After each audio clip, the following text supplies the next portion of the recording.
How we doing? Oh, literally nothing good. One person is doing good. That's great.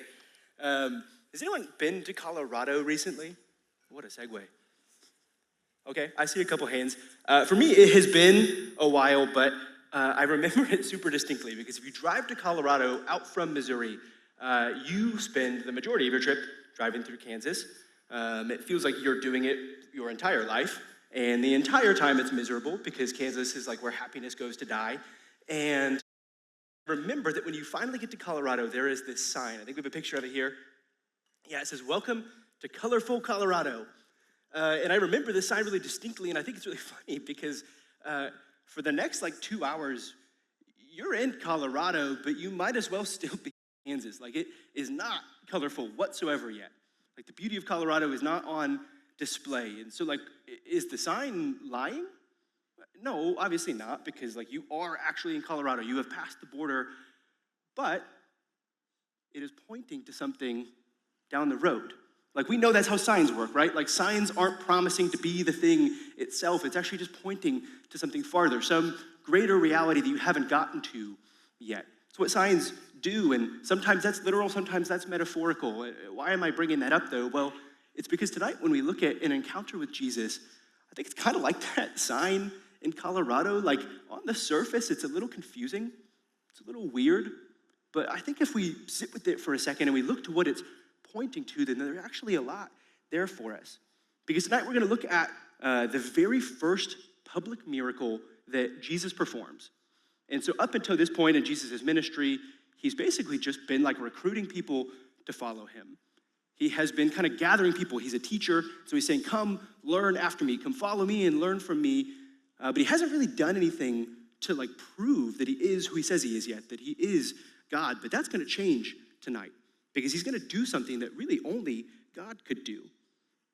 Throughout the Gospel of John, that's kind of where we have been in this summer. We're looking at encounters with Jesus throughout the Gospel of John. And when we read John, we see that he refers to miracles as signs. Why is that? Well, it's because Jesus' miracles, they're not just for the sake of displaying Jesus' power. He doesn't just do them because he can to prove that he's powerful. No, John is trying to make the point that Jesus' miracles, they're signs. They point to something greater. And there's all sorts of miracles throughout the Gospels, but John actually chooses to include only 7. He includes only 7 that he calls signs. And so he's saying these are the 7 things that Jesus did that kind of help take shape of who he is and what he's about. And so we're going to have a look tonight at the very first one. We're going to look at the very first thing that Jesus does to start to show his disciples, his followers, everybody who's kind of waiting for him to do something. This is kind of the first thing that he shows them. And so it really sets a precedent for who he is and what he's about and what he's here for. So we're just going to go ahead and pick up in John 2, verse 1. It says, on the 3rd day, there was a wedding at Cana in Galilee, and the mother of Jesus was there. Jesus also was invited to the wedding with his disciples. When the wine ran out, the mother of Jesus said to him, they have no wine. So what's the problem there? Well, Jesus and his disciples and his mom, I guess, are all at a wedding, and the wine, it's run out. And that doesn't really sound like a big deal to us because, you go to a wedding and you don't expect to be given something, or it even sounds like maybe they've had some wine and they've run out. And so what's the big deal? They got to drink some. Why do we need to keep it going? Well, back in Jesus' day, weddings were a really, really big deal. And not in the way that they are to us, where you spend $10,000, $20,000, $30,000 for a single night. Rather, weddings in their culture were these week-long celebrations, and they were hosted by the families that were getting married. And so they're this really big celebration, and the whole community is invited, and the whole point is to celebrate, not just the couple, but God forming them into a covenant. So it is this week-long celebration of God. But when the wine runs out, the feast is over, the party's over. There's no more celebration, and so the wine running out means that the celebration has ended prematurely, and this family who was in charge of the wedding has failed to do what they said they would do. And now everybody just has to kind of go home sad. And so it really is kind of a big deal that this family has run out of wine prematurely, because that means that the celebration is over. And there's a lot riding on that family, not just in terms of putting on a celebration, but like their reputation in the community is at stake. And so Mary, Jesus' mom, she sees this happening in real time, and out of love for the people throwing the wedding, she goes to the one who she knows can solve problems, her son, Jesus. He hasn't done any crazy miracles yet, but like she knows that if you have something that needs to get done, like take it to Jesus. But then what's Jesus' response? Pick it up in verse 4. Jesus said to her, "Woman, what does this have to do with me? My hour has not yet come." Then his mother said to the servants, "Do whatever he tells you." So if you find that response a little bit like surprising or a little bit funny, like I'm there with you. Usually Jesus is gentle and just kind of does what people are asking him, or he like asks a question to kind of make them think about why they're asking him that. But in this, his question seems to be kind of dismissive. I think it's easy to read that with a tone of hostility that I don't think is present in Jesus, but there is a little bit of hesitance to say yes. Why is that?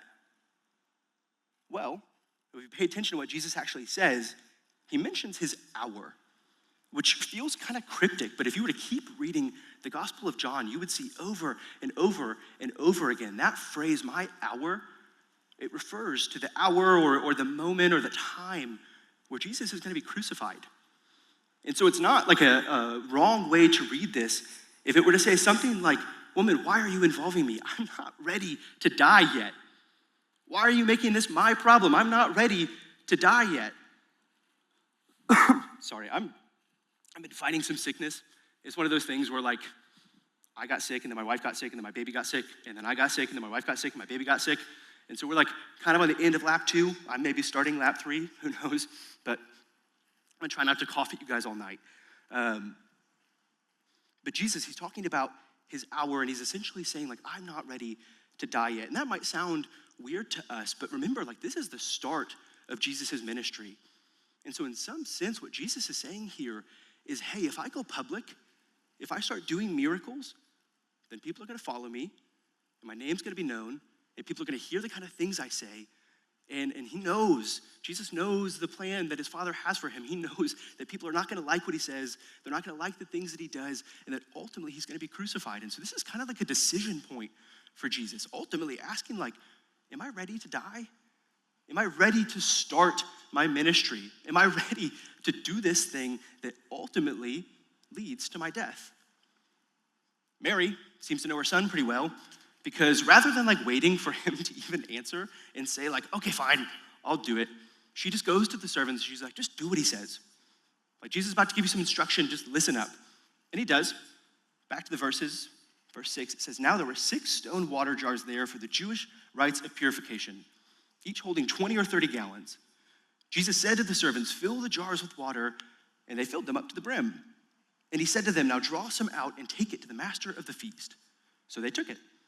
When the master of the feast tasted the water, now become wine, miracle happened right there, really casually, and did not know where it came from because he wasn't in the room.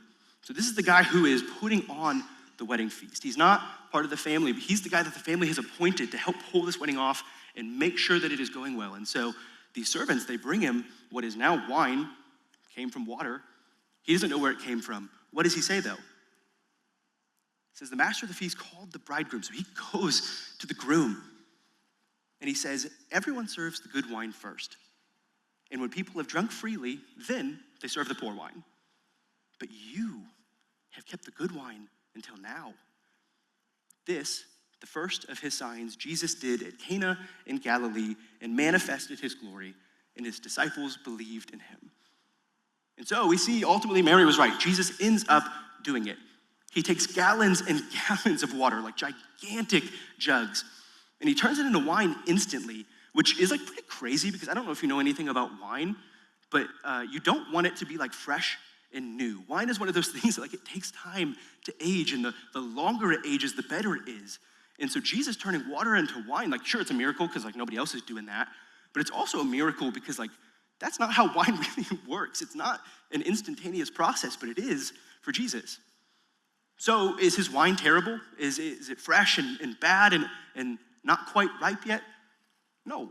The guy in charge of the party, he goes to the groom and he says, man, usually people serve the really good stuff up front, They get everybody, feeling good, and then they bring out the really cheap stuff so that we can kind of just keep drinking on really cheap wine. But you are so generous. You waited until the very end so that you could just keep upgrading that experience. This wine is the best wine that we have had all week. So Jesus, he saves the day, like catering crisis averted. The party can go on, but I think if we're honest, that's probably not what a single person in this room expected Jesus' first miracle to be. It's frankly kind of weird. That's just not what we would expect a guy who ends up claiming that he's the God of the universe to do as his first action to show people who he is and what he's about. So I think the obvious question then is why? Why this? What sign is this? What is it pointing to? Why is Jesus okay with this being the beginning of his ministry? Well, I think one last kind of piece of cultural context that helps us understand is that in these days, in all cultures around the Middle East, we're talking Roman culture, Greek culture, Jewish culture, wine was a universal symbol for joy. Probably because it was had at all sorts of feasts and celebrations. When you bring the wine out, that means man, we're here for a good time. Wine is this symbol of joy to everybody who hears this story. And so Mary, she comes in with a problem. She says, there's no more wine. And I think it's fair to read that as there's no more joy. This party is over. The joy has run out and it's time to go home. These people, they drink and they drink, but eventually the wine, it runs out. There is no more joy. But then what happens? Well, Jesus, he provides and he gives way more wine, super abundantly. And what do we learn from that? I think we learn that Jesus, he's not okay with the celebration ending. He is not okay with the joy running out. Jesus wants to continue celebrating. He is so concerned that they keep celebrating that he goes above and beyond by providing not just a ton of wine, but the best wine that they had all week. And so I think if this is a sign, if this is revealing some kind of greater reality about who Jesus is and what he's about, I think it tells us that Jesus is about joy. That Jesus, he is invested in our joy, that he cares deeply for our joy. But not just that, but ultimately, he is the source of the best joy out there. The best wine saved for last, it comes from Jesus and it comes abundantly. Jesus is the joy that these people have been looking for. He is the joy at this feast. There's this woman, sorry, it's not fun for any of you. There's a woman named Tara Lee Cobble who does a podcast, Bible study, goodness gracious. And she ends every episode by saying this line. She says, he's where the joy is. And I've been following this thing. I do it daily in the mornings. And to be honest, I always have found that phrase a little interesting. He's where the joy is. I'm man, of all the things that you could say about God, that's the thing you pick. Of all the possibilities, he's where the joy is the thing that she says over and over and over again, that she really wants people to know about God, that she really thinks is going to help them believe in him. And forget what I think, because I think at the end of the day, Jesus agrees. Jesus really wants his followers, and he really wants you and me to know that ultimately he is where the joy is. Do you believe that? When Jesus comes to mind, do you think of Jesus being the joy guy? Or have you probably more often heard that Jesus wants to take away your joy? That Jesus really isn't actually all that concerned about joy. No, rather, Jesus cares about obedience. Jesus cares about rules. Jesus cares about getting in line. He cares less about how you are and more about what you do. He cares more about whipping you into shape than he does providing a flourishing way for you to live. He cares more about your obedience than he does your joy. If you've heard that, that's not surprising to me, and I'm sorry, but I think that is often how we present Jesus. He's the rules guy. And it could be that you're here tonight and you're pretty sick of hearing that. You're sick of hearing, even as somebody who's not trying to follow Jesus, that you need to get in line in order for God to be happy with you. Maybe that's the reason that you're not interested in following Jesus, is because all the Christians in your life just keep telling you that God just wants you to get in line. Or maybe you want to follow Jesus, but you just are tired of the rules. You can't keep up. You keep failing over and over and over again. And so maybe you've just kind of settled for a Jesus that doesn't have any rules, that doesn't ask you to be obedient in any way. You can kind of have all the joy and the things that Jesus offers, but you are going to leave that obedience at the door.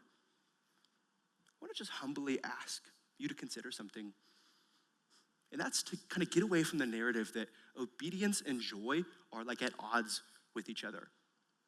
Because I think ultimately, the reason that God asks us to be obedient is because he wants us to find joy. It's not to take it away, it is to give it abundantly. Jesus wants us to follow him because he created us and he knows what is going to make us flourish. And so when he eventually tells people what it looks like to live a life following him and flourishing, it is for their good.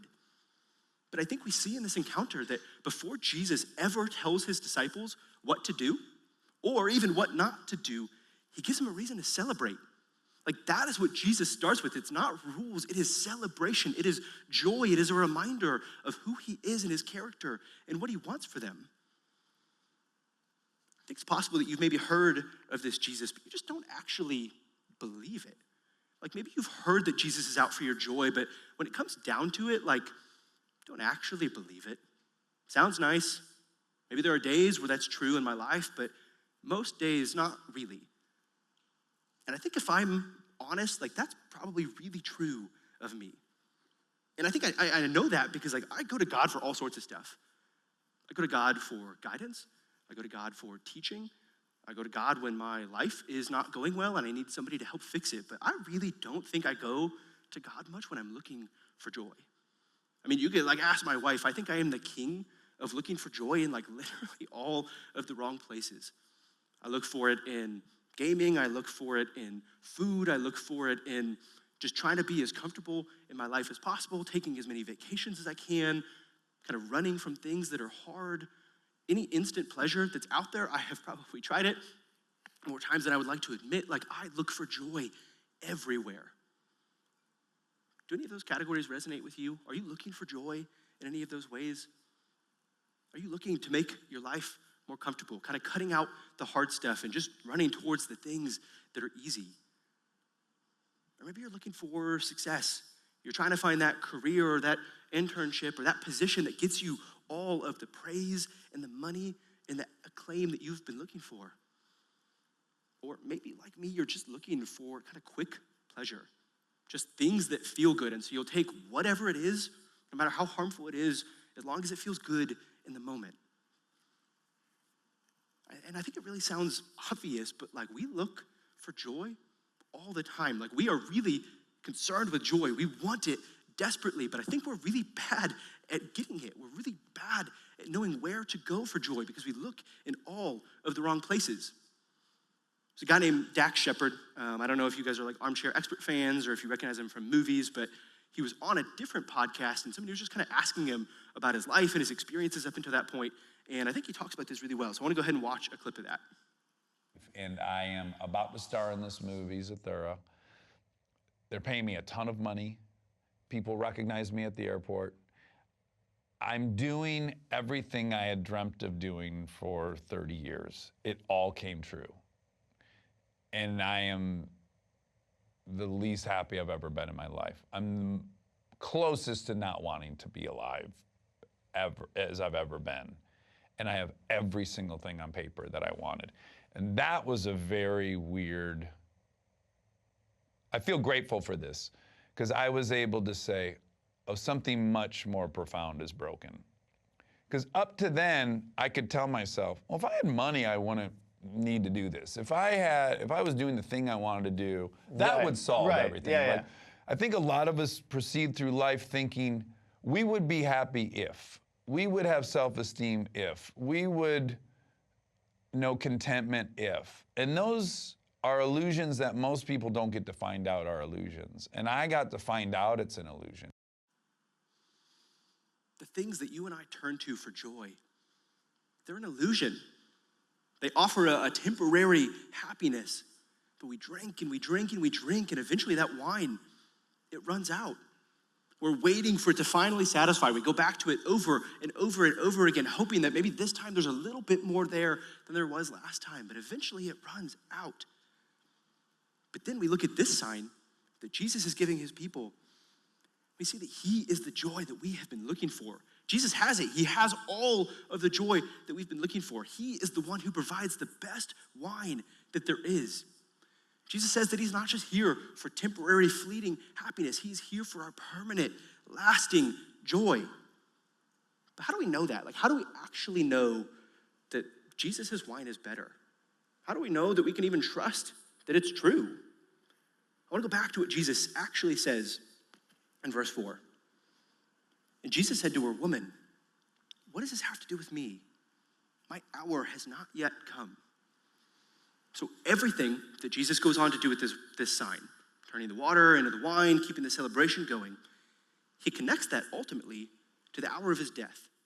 And we talked about that's because he's kind of starting his public ministry, but I think there's even a little bit more here because Jesus is pointing people to something that is inevitable, his dying on the cross for their sin. Because Jesus' crucifixion is ultimately how that joy is accomplished. It is the thing that is promising them that his wine actually is better. See, Jesus, he says that the world, it is out of joy. And Dax Shepard even hit on it, that when you get to the end of that cultural wine, when you finally run out, you realize that, man, there's still something in here that is missing. There's still something in here that is broken. And Kyle touched on that last week with the story of the guy waiting at the pool, that when Jesus asks him if he wants to get well, he's asking us that question too. And that implies that there is something that is wrong in us, and it's sin. Ultimately, because of sin, things are not the way that they are supposed to be in the world. The joy that Jesus provides, it has been broken. It has been marred by sin. But that is not the end of the story, because by dying on the cross, Jesus actually restores everything. He heals our brokenness. He conquers sin. He brings things back to the way that they are supposed to be. See, this sign that Jesus performs at this wedding feast, it points to his death, because that is what solidifies Jesus' wine as better. But it also points even further. It doesn't just point to the cross. It points even further to this future feast that Jesus ends up talking a lot about throughout the Bible. But it's this future day when Jesus is going to come back and restore everything. Because like you and I know that at the end of the day, like, yeah, things are fixed now. Sin is healed, and Jesus did die on the cross, and that happened in history, and we can kind of rest in that. But like, we're still living in a world where we feel broken. We are still living in a world where like the joy, it runs out at times. But Jesus says there's going to be a future day where that wine, it never runs out. A feast, a wedding feast full of celebration that never ends. Isaiah 25, it talks about it like this. It says, "On this mountain, the Lord Almighty will prepare a feast of rich food for all peoples, a banquet of aged wine, the best of meats and the finest of wines. He will swallow up death forever. The sovereign Lord will wipe away the tears from all faces. He will remove his people's disgrace from all the earth. The Lord has spoken. In that day, they will say, surely this is our God. We trusted in him, and he saved us. This is the Lord. We trusted in him. Let us rejoice and be glad in his salvation." So when we go looking for joy elsewhere, that wine, it runs out. It does not satisfy. But when we look to Jesus for our joy, we get to the end and we see, man, like this really is the better wine. This really was worth the wait. And it's better because it's not just promising temporary happiness, it is promising true restoration. It is promising eternal satisfaction. And yeah, we can trust that it's true because we're on this side of the cross. Jesus has already done the thing that this sign was pointing towards. Jesus has already won that victory for us. And now we get to believe that he will come back and he's going to host this feast, just like Isaiah 25 talks about.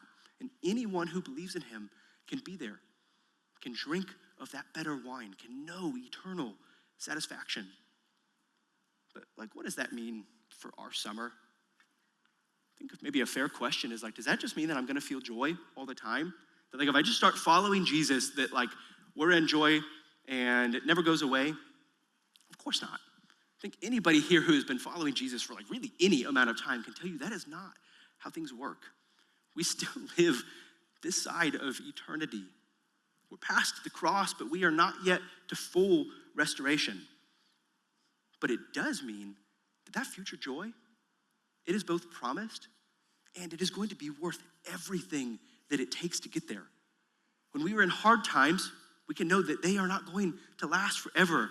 When we're in times of joy, we can trust that there is even better waiting. And when we're tempted to look to other things for joy, we can remember how much better Jesus is, how much better that wine is going to be if we just wait for it. And yet, it's not all future promise. Because when Mary, she comes and she tells Jesus that they're out of wine, his response isn't, bummer, guess the feast is over, but don't worry, because I'm going to throw an even better party later.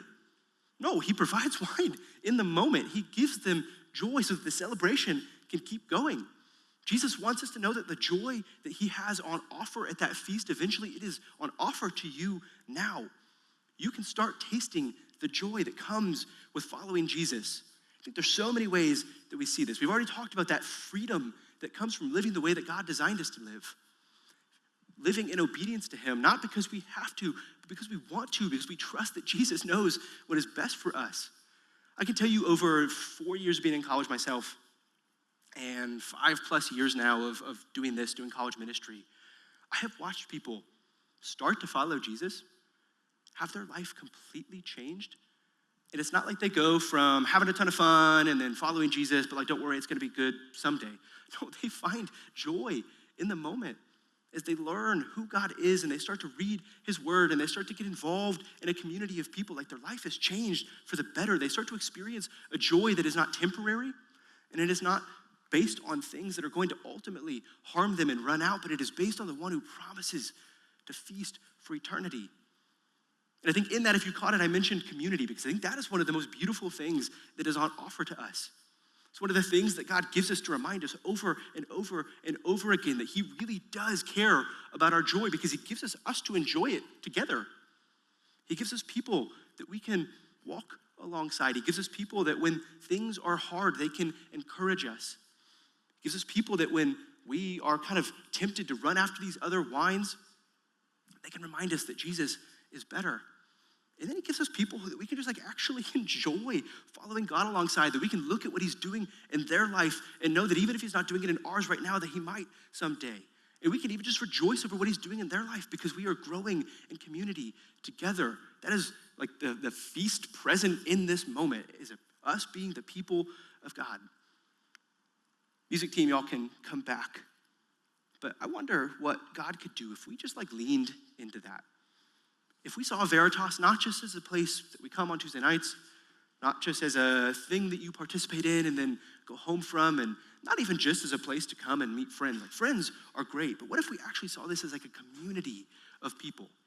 Not perfectly, not all the way. The person sitting next to you might not be totally convinced yet. They might not want Jesus, but that's okay because we can do this thing together.